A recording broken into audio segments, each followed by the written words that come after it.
सासू के दुई बहू वरताए अमीर ताए गरीबी हो। हे सखिया जठनी के दिहल रामायण धन देवरानी बहुत निराधनी हो। भोरे उठी जाई देवरानी जेठानी के घर कम काज कराइयो। बहनी बचा खूचा जवन कुछ पावे तो घरे ले आवे तो लड़ी कन खिलावे हो। माघ महीनवा के संकट चौथी दोनों जनी भूखल रही दोनों जनी उपवास रहे हो। देवरानी जे कैली है व्रत जेठानी घरे नहीं गई जेठानी घरे नहीं गईली हो। हे बहनी घर में कयन के नाही दाना तलड़ी कन रोवे तलड़ी कन भूखन रोवे हो। बहरे से आवे है पियावा तड़पी तड़पी बोले अरे जी गर जी बोले हो। धनिया कहे नाही गयो आजू कम कर लड़ी का रोवत सब लड़ी का भूखन मारे हो।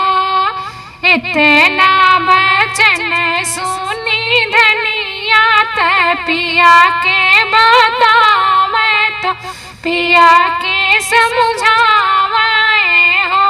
पिया आजू मोरे संकट चौथी व्रत कम कर नहीं गए जेठानी घरे नहीं गए हो।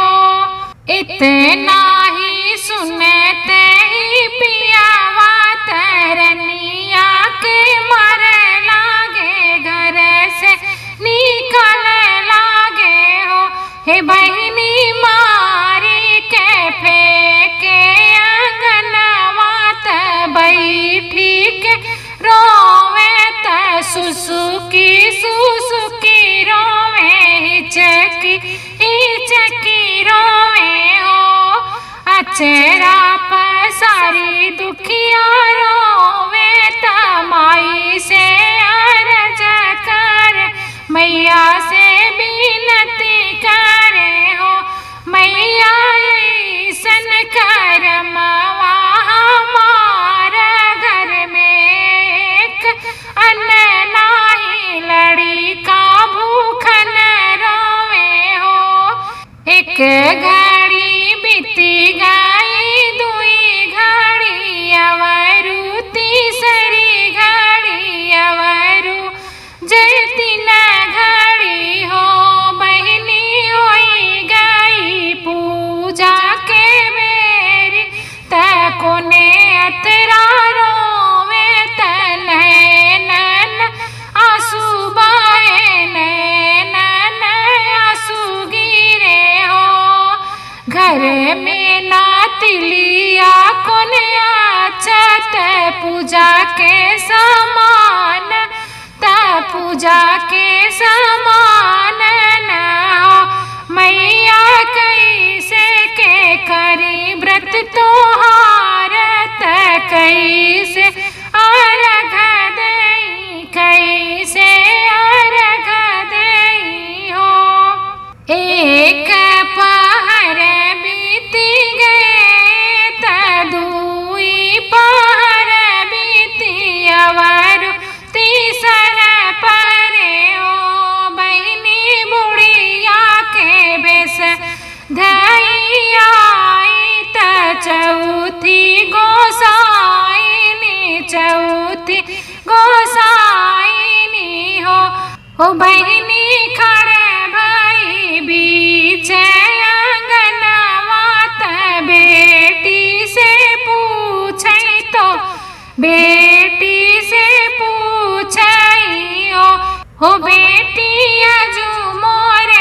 पेटवा पीराए त कहवा में बैठूं त कहवा में करी हो।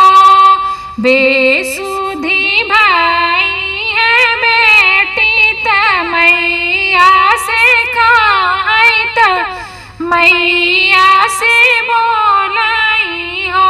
हे मैया सब घर खाली लिपल पोतल जहाँ चाहूँ बैठाऊँ जहाँ चाहूँ निपटाऊँ हो। बैठाई मैया अंगनवा तयवरू सरवा त अवरू खपड़वा पे हो। माई ठाड़ी भाई बेटी के अगवा कहाँ पे हाथ पोछी कहाँ पे हाथ पोछाई हो। हे मैया पोछी ले हमारी चरवाया चल मोर खाली हैया चल मोरे खाली हई हो।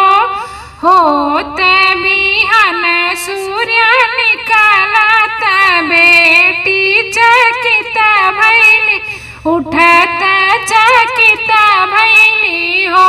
बहिनी कोने कोने हीरा से मोती तयवरू से सोना चांदी अवरू से सोना चांदी हो। हे बहिनी मड़ाई से होई गया डरिया तयवरू महलिया तय चरण हीरा जड़ल चरण मोती जड़ल। हसी खुशी संपत्ति बाटोरई त मैया जी के याद कर मैया जी के याद करे हो। मैया इतना तू दिहु धनी संपत्ति हम पे दयाल भायु हम पे दयाल भायु हो। एक गाड़ी चढ़ी गई दुई घड़ी जेठनी जे राह देखे जेठनी जे राह देखे देवरानी के राह देखे हो। बहिनी भेजाई अपना लड़कावा त काम सब पड़ल बाटे काम सब पड़ल बाटे हो। दुआरा पे पहुँचे जब लड़कन देखी के चकित भय लवटी के घरे आए हो। मैया ताई के झोपड़ी माल भय कोना कोना हीरा मोती कोना कोना सोना चांदी हो। इतनी बचन सुन जेठानी देवरानी के लगे आवे हाली बेग आवाई हो। बहिनी कवन सजतन लगायू तू हीरा मोती पायऊ महल अटारी भय हो। जियारा के सगरिया बतिया जेठानी के बतावे त खुशी मन सुनावाई हो। बहिनी आधी राती आई चौथी माई त हमारी दुख सुनी निराधन के धन दी हो। लवटी के जाई देवरानी त पिया जी से बोलाई पिया जी से बोलाई हो। पियवा हम के तू बहुत तू मरता त कोनावा में फेंकी ता अंगना में फेंकी देता हो। इतना बचन सुनी पियावा त धनी के समझावे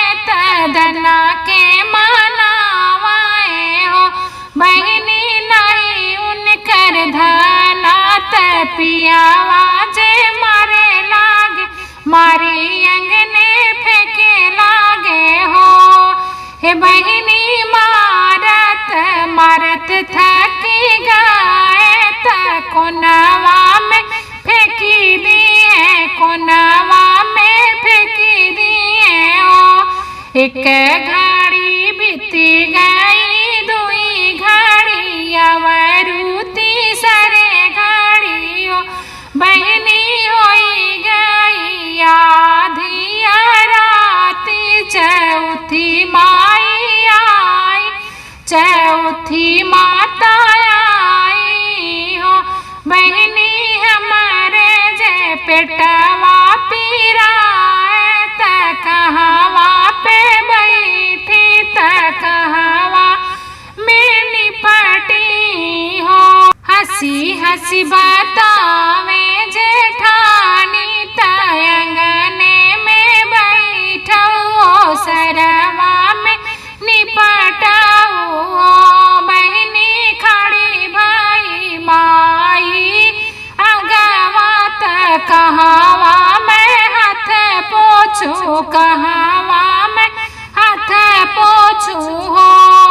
बहिनी हंसी हंसी पोछावे अचरवा त चली भाई मैया जे, चली भाई मैया जे हो। ये बिहने जब देखे त पूरा घर उजड़ी गए, कोने कोने गंदा मारे हो। सखिया भागी भागी आवे मैया लागे, मैया के पुकारे त मैया के मनावाए हो। चौथी माता तू हमके माफ कई देव, मन मोरे पाप भरल, मन मोरे लालच भरल हो। होई मैया आप के कृपा त सब होई जाई, त आप समेटाई हो। इतना बचन सुनी मैया त हंसी हंसी बोलाई, अवरु समझावाई हो। हे बेटी देवरानी तुहरी भूखी रही, अवर पियासिनी चौथी बरत राखी हो। बेटी तुहा के त सब कुछ दी राम, लालच तुहरे मन बसे, लालच तुहरे मन बसे हो। जैसे के चौथी गोसाइन देवरानी के दियालु, देवरानी के दियालु हो। मैया ऐसे के सबके तू दी हो, त सबके पूरा करो, सबके